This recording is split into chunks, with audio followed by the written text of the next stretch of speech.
Diode capacitance. तो अभी मैंने आपको बताया था डायोड रेजिस्टेंस।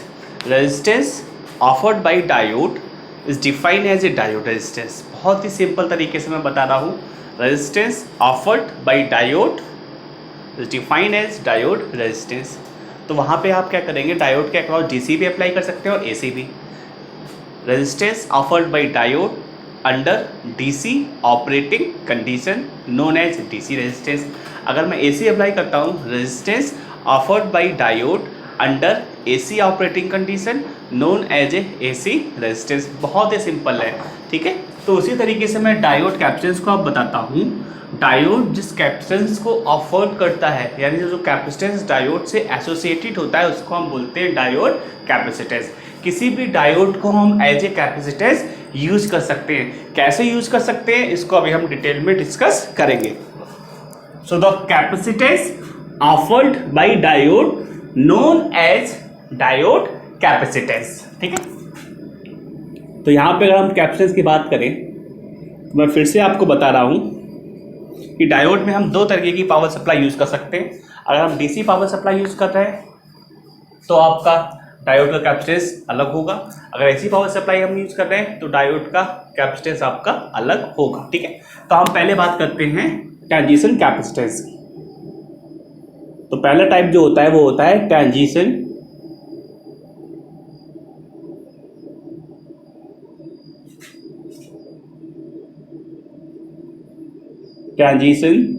कैपेसिटेंस।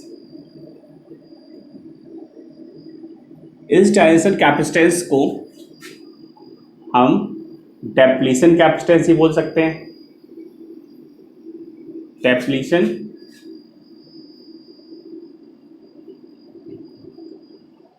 कैपेसिटेंस, इस ट्रांजिशन कैपेसिटेंस को हम जंक्शन कैपेसिटेंस ही बोल सकते हैं। Junction capacitance. और ये जो ट्रांजिशन कैपेसिटेंस हम डिफाइन करते हैं रिवर्स बायस्ड के लिए।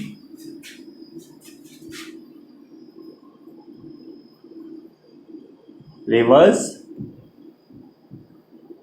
बायस्ड, यानी इस कैपेसिटेंस को हम रिवर्स बायस कैपेसिटेंस बोलते हैं। इसको रिप्रेजेंट करते हैं हम लोग सीटी से और सी जे से। तो सीटी आपका ट्रांजिशन कैपेसिटेंस डोनेट करता है और सीजे आपका जंक्शन कैपेसिटेंस डोनेट करता है। दूसरी कैपेसिटेंस जो होती है वो होती है डिफ्यूजन कैपेसिटेंस। डिफ्यूजन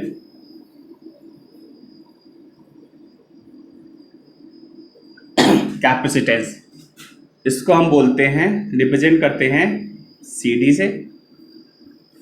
और ये जो कैपेसिटेंस होती है डिफ्यूजन कैपेसिटेंस, वो डिफाइन होती है बेसिकली फॉरवर्ड बायस के लिए। फॉरवर्ड बायस के लिए, ठीक है। तो बहुत ही सिंपल है। जो कैपेसिटेंस डायोड ऑफर्ड करता है, या the capacitance offered by diode known as diode capacitance. अब डायोड पे आप फॉरवर्ड बायस वोल्टेज भी अप्लाई कर सकते हैं और रिवर्स बायस वोल्टेज भी अप्लाई कर सकते हैं। तो जब हम रिवर्स बायस वोल्टेज अप्लाई करते हैं तो जो कैपेसिटेंस ऑफर करता है डायोड, उसको बोलते हैं ट्रांजिशन कैपेसिटेंस, या फिर डिप्लीशन कैपेसिटेंस, या फिर जंक्शन कैपेसिटेंस। इसको रिप्रेजेंट करते हैं सीटी या फिर सीजे से। इसी तरीके से जब डायोड के अक्रॉस हम फॉरवर्ड बायस वोल्टेज अप्लाई करते हैं, फिर जो कैपेसिटेंस डायोड ऑफर करता है उसको हम बोलते हैं डिफ्यूजन कैपेसिटेंस। इसको हम रिप्रेजेंट करते हैं सीडी से। तो फॉरवर्ड के बायस में हम कैपेसिटेंस को डिफाइन करते हैं डायोड कैपेसिटेंस को, और रिवर्स बायस में भी हम डायोड कैपेसिटेंस को डिफाइन करते हैं, ठीक है। तो एक एक करके हम दोनों कैपेसिटेंस को डिस्कस करेंगे। तो सबसे पहले मैं डिस्कस करूंगा ट्रांजिशन कैपेसिटेंस को।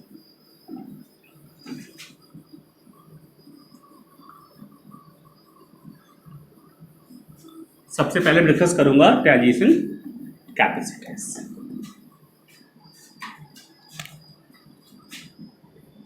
ट्रांजिशन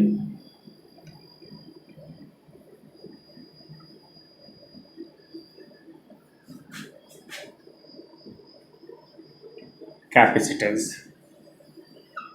सी टी से इसको मैं यहाँ पे रिप्रेजेंट करता हूँ। तो हम जानते हैं कि this is our P N junction diode,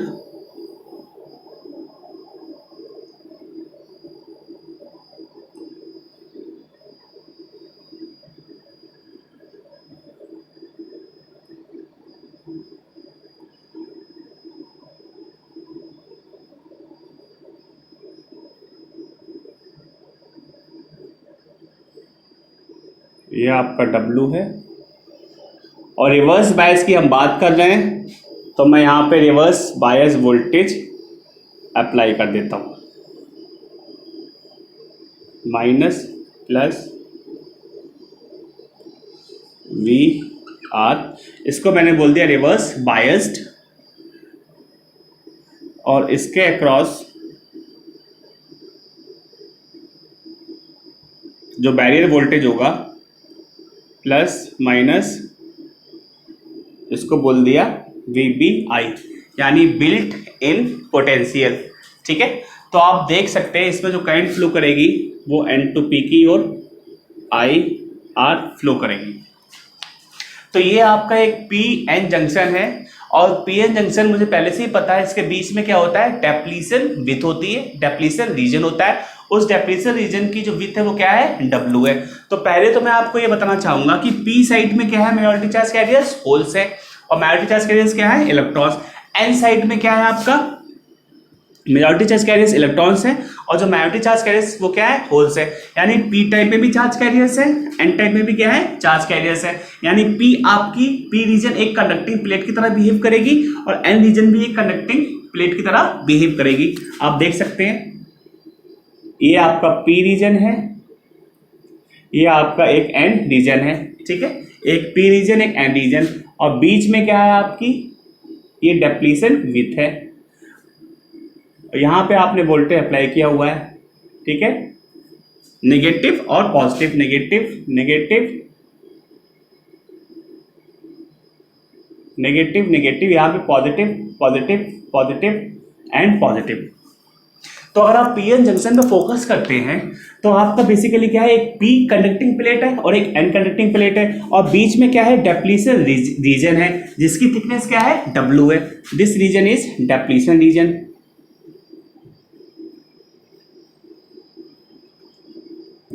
तो डेप्लीशन रीजन में क्या है, बेसिकली डेप्लीशन रीजन में आपसे ऑलरेडी डिस्कस कर चुका हूं। डेप्लीशन रीजन एक वो रीजन है जहां पे कोई भी फ्री चार्ज कैरियर नहीं है। डेप्लीशन रीजन में केवल आपके पॉजिटिव और नेगेटिव इमोबाइल आयंस रहते हैं। That means this region is not conducting region, क्योंकि यहां पे कोई भी फ्री चार्ज कैरियर्स नहीं है। तो depletion region is the region which containing immobile ions only. Depletion region में कोई भी फ्री चार्ज कैरियर्स नहीं है। तो अगर आपका P में मेजॉरिटी चार्ज कैरियर्स है, N में मेजॉरिटी चार्ज कैरियर्स है, तो P रीजन क्या हो गया, कंडक्टिंग प्लेट, N रीजन भी क्या हो गया, कंडक्टिंग प्लेट, और इन दोनों के बीच में क्या है, डेप्लीशन रीजन है। तो ये क्या हो जाएगा, डाई इलेक्ट्रिक मीडियम, क्योंकि इसमें कोई भी फ्री चार्ज कैरियर नहीं है। डाई इलेक्ट्रिक मीडियम, ठीक है, डाई इलेक्ट्रिक मीडियम, बिकॉज इस रीजन में कोई भी फ्री चार्ज कैरियर्स नहीं है। P रीजन कंडक्टिंग है, N रीजन कंडक्टिंग है, और इन दोनों के बीच की डिस्टेंस को मैं W बोल रहा हूं। तो ये एक तरीके से पैरेलल प्लेट कैपेसिटर की तरह वर्क करेगा। ठीक है, यहाँ रिवर्स बायस वोल्टेज अप्लाई किया तो यहाँ नेगेटिव नेगेटिव नेगेटिव, और यहाँ पॉजिटिव पॉजिटिव पॉजिटिव। तो आप देख सकते हैं जब रिवर्स बायस वोल्टेज में अप्लाई कर रहा हूं डायोड के अक्रॉस, तो diode as a capacitor behave कर रहा है, because there is a P conducting plate and also there is a N conducting plate. P region भी कंडक्टिंग है, N रीजन भी कंडक्टिंग है। मैंने यहाँ वोल्टेज अप्लाई किया हुआ reverse bias, negative negative negative, positive positive positive, and this region is W। तो दो पैरेलल प्लेट है, एक P प्लेट एक N प्लेट, और इन दोनों के बीच का जो स्पेस है वो क्या है, डेप्लीशन विथ, जहां कोई भी फ्री चार्ज कैरियर्स नहीं है। तो diode as a capacitor behave कर सकता है। ठीक है, तो मैंने यहाँ रिवर्स बायस वोल्टेज अप्लाई कर दिया है। तो रिवर्स बायस वोल्टेज बेसिकली क्या करेगा, इस डेप्लीशन विथ को इंक्रीज करेगा। तो अगर मैं किसी कैपेसिटेंस का जनरल फार्मूला लिखें पैरेलल प्लेट कैपेसिटर का, तो पैरेलल प्लेट कैपेसिटेंस का फार्मूला क्या होता है, CT अपसाइलेंट SI A divide by W। यहां पे जो अपसाइलेंट SI है मैं आपसे पहले डिस्कस कर चुका हूं, वो क्या है, परमिटिविटी ऑफ सिलिकॉन, यानी अपसाइलेंट SI क्या है, परमिटिविटी ऑफ सिलिकॉन, ये होती है 11.2 अपसाइलेंट नॉट। ए आपका क्या है, जंक्शन एरिया, जंक्शन एरिया, ठीक है, और आपका W क्या है, डिस्टेंस बिटवीन प्लेट्स। तो आप देख सकते हैं कि रिवर्स बायस कंडीशन में आपका जो बेसिकली डायोड होता है वो एज ए कैपेसिटेंस बिहेव करता है, और इस कैपेसिटेंस को हम बोलते हैं ट्रांजिशन कैपेसिटेंस या फिर डेप्लीशन कैपेसिटेंस। आप साफ साफ दिख रहा है, यहाँ पे बहुत ही सिंपल तरीके से मैंने आपको बताया है। यहाँ पे P कंडक्टिंग प्लेट है, यहाँ पे N कंडक्टिंग प्लेट है, दोनों में मेजॉरिटी चार्ज कैरियर्स है, उन दोनों के बीच में क्या है, आपका डेप्लीशन रीजन है। डेप्लीशन रीजन में कोई भी फ्री चार्ज कैरियर्स नहीं है, यानी डेप्लीशन रीजन यहाँ पे as a dielectric medium behave कर रही है। तो दो प्लेट हैं कंडक्टिंग, उनके बीच में अगर डाई इलेक्ट्रिक मीडियम है तो वो as a parallel plate capacitor behave करता है, और ये फार्मूला होता है पैरेलल प्लेट कैपेसिटर का। अपसाइलेंट SI होता है 11.2 अपसाइलेंट नॉट। अपसाइलेंट SI में आपको पहले ही बता चुका हूं, इसको बोलते हैं परमिटिविटी ऑफ सिलिकॉन। अपसाइलेंट आपका होता है अपसाइलेंट नॉट, जो होता है वो आपका परमिटिविटी ऑफ फ्री स्पेस होता है। ए जंक्शन एरिया है, W distance between the plate है। अब क्वेश्चन क्या आता है, क्वेश्चन आपसे ये पूछते हैं कि अगर मैं रिवर्स बायस वोल्टेज को इंक्रीज करूंगा तो ट्रांजिशन कैपेसिटेंस पे क्या इफेक्ट पड़ेगा। तो आप देख सकते हैं, अगर मैं रिवर्स बायस वोल्टेज इंक्रीज कर रहा हूं तो ये वोल्टेज इसको सपोर्ट कर रहा है, किसको, बैरियर वोल्टेज को, तो यानी जो W की वैल्यू होगी वो क्या होगी, इंक्रीज होगी। मैं ऑलरेडी आपको बता चुका हूं, जैसे हम रिवर्स बायस वोल्टेज को इंक्रीज करेंगे तो डेप्लीशन विथ भी क्या होगी, इंक्रीज। अगर डेप्लीशन विथ इंक्रीज होगी तो इस कैपेसिटेंस की वैल्यू क्या होगी, डिक्रीज होगी, ठीक है। तो यानी कि अगर रिवर्स बायस वोल्टेज VR मैं इंक्रीज करूंगा तो W की वैल्यू भी क्या होगी, W की वैल्यू भी क्या होगी, इंक्रीज करेगी। तो फिर CT की वैल्यू क्या होगी, डिक्रीज करेगी, ठीक है। ये क्वेश्चन कई बार कॉम्पिटिटिव एग्जाम में पूछ चुके हैं कि अगर रिवर्स बायस वोल्टेज को मैं इंक्रीज करता हूं तो ट्रांजिशन कैपेसिटेंस पे क्या इफेक्ट होगा, ट्रांजिशन कैपेसिटेंस की वैल्यू आपकी डिक्रीज होगी अगर मैं रिवर्स बायस वोल्टेज को इंक्रीज करता हूं, क्योंकि रिवर्स बायस वोल्टेज इंक्रीज करते ही आपकी जो W है वो इंक्रीज हो जाएगी। जब W इंक्रीज हो जाएगी तो आप देख सकते हो इस फार्मूले से CT की वैल्यू क्या होगी, रिड्यूस। अगर W इंक्रीज करोगे तो CT वैल्यू क्या होगी, डिक्रीज हो जाएगी, रिड्यूस हो जाएगी। बहुत ही सिंपल सा क्वेश्चन है, ये कई बार एग्जाम में आ चुका है। तो ये तो आपका थ्योरेटिकल क्वेश्चन हो गया। अब मैं आपसे डिस्कस करूंगा कि न्यूमेरिकल क्वेश्चन किस तरीके से बनते हैं। न्यूमेरिकल क्वेश्चन के लिए जो फॉर्मूला हम यूज करते हैं, यहाँ पे एक डेरिवेशन है, उसके अकॉर्डिंग हम CT की वैल्यू निकालते हैं। जो CT की वैल्यू निकलती है वो होती है CT naught divide by 1 plus VR reverse voltage VPI की पावर N, जहाँ पे N क्या है आपका बेसिकली एक ग्रेडिंग प्रोफाइल होती है, एक कांस्टेंट होता है N इज इक्वल टू 1/2 होगा किस केस में, step graded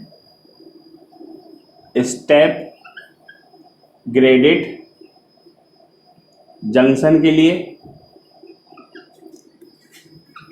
N is equal to 1/3 होगा। लीनियरली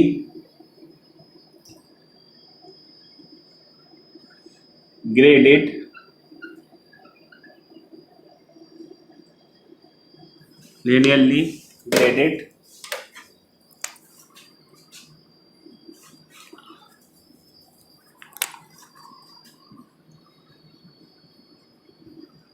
जंक्शन के लिए, ठीक है। तो N इक्वल टू क्या है, बेसिकली एक ग्रेडिंग प्रोफाइल होती है, कांस्टेंट होता है। इस स्मॉल n की वैल्यू 1/2 होगी जब स्टेप ग्रेडेड जंक्शन की बात करेंगे, स्मॉल n की वैल्यू 1/3 होगी जब लीनियरली ग्रेडेड जंक्शन की हम बात करेंगे, ठीक है। तो अगर n की वैल्यू मैं यहाँ 1/2 पुट कर देता हूँ स्टेप ग्रेडेड जंक्शन के लिए, तो CT की वैल्यू क्या हो जाएगी, CT naught divide by under the root of 1 plus VR divide by V B I. ये फार्मूला बहुत ही ज़्यादा इंपॉर्टेंट है और लगभग हर कॉम्पिटिटिव एग्जाम में इस फार्मूले पे बेस्ड क्वेश्चन आता है। ठीक है, जहाँ सी टी क्या है, ट्रांजिशन कैपेसिटेंस है, सी टी नॉट क्या है, transition capacitance at zero bias है। मैं अप्लाई लिख देता हूँ यहाँ पे, C T naught transition capacitance at zero bias, V R is equal to zero. ठीक है, V R equal to zero, zero bias that means कोई भी मैंने वोल्टेज अप्लाई नहीं किया है, ये उस समय सी टी नॉट की वैल्यू है। ठीक है, सी टी आपका ट्रांजिशन कैपेसिटेंस है,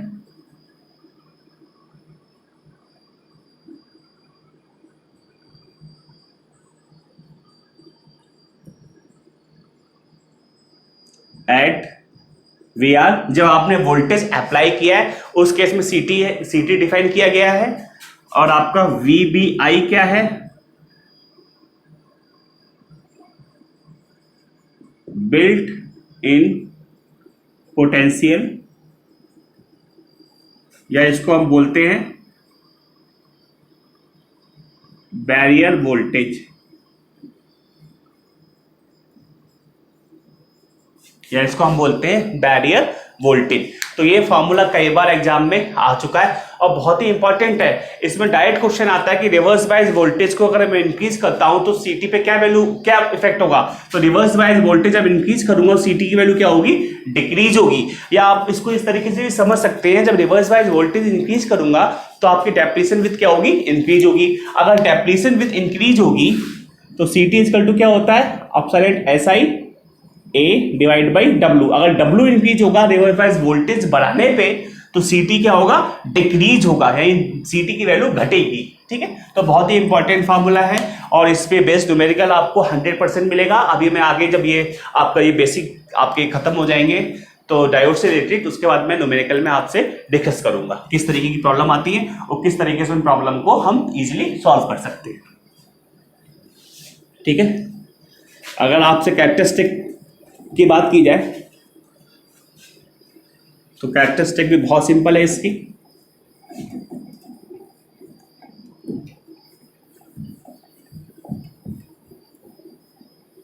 बहुत ही सिंपल कैरेक्टरिस्टिक है। अगर हम सीटी की बात करें, सीटी की कैरेक्टरिस्टिक, सीटी वर्सेस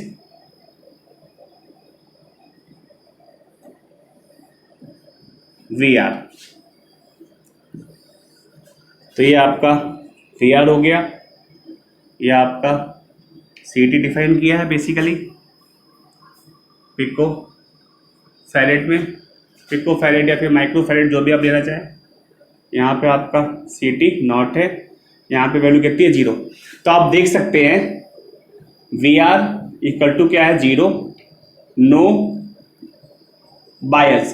तो जब वी आर की वैल्यू जीरो है तो टाइम पे मैं एज्यूम कर रहा हूं जो कैपेसिटेंस की वैल्यू होगी वो क्या होगी, सी टी नॉट। अगर आप इक्वेशन में वी आर की वैल्यू जीरो पुट कर देंगे उस फार्मूले में, जो मैंने फार्मूला अभी लिखाया था आपको, तो आपको सी टी नॉट मिल जाएगा, C T equal to C T naught. और जैसे जैसे रिवर्स बायस वोल्टेज आप इंक्रीज करेंगे सी टी की वैल्यू क्या होगी, डिक्रीज होती जाएगी। तो कुछ इस तरीके की आपकी कैरेक्टरिस्टिक बनेगी। ठीक है, अब हम डिस्कस करते हैं डिफ्यूजन कैपेसिटेंस। डिफ्यूजन कैपेसिटेंस जो मैंने डिफाइन किया है वो डिफाइन किया है मैंने फॉरवर्ड बायस वोल्टेज के लिए।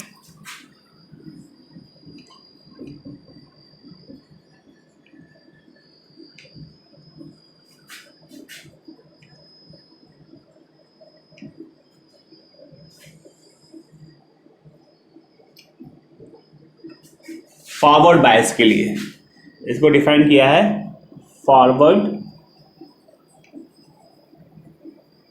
बायस्ड वोल्टेज के लिए। तो अगर हम फॉरवर्ड बायस वोल्टेज की बात करते हैं और मैं अगर सेम फार्मूला लिख लूं,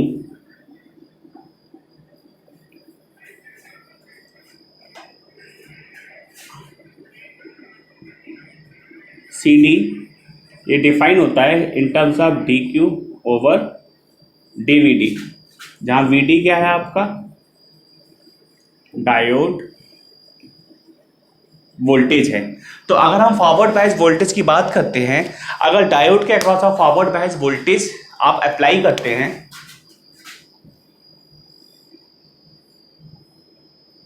P है, N है, ये W है, minus minus plus plus plus,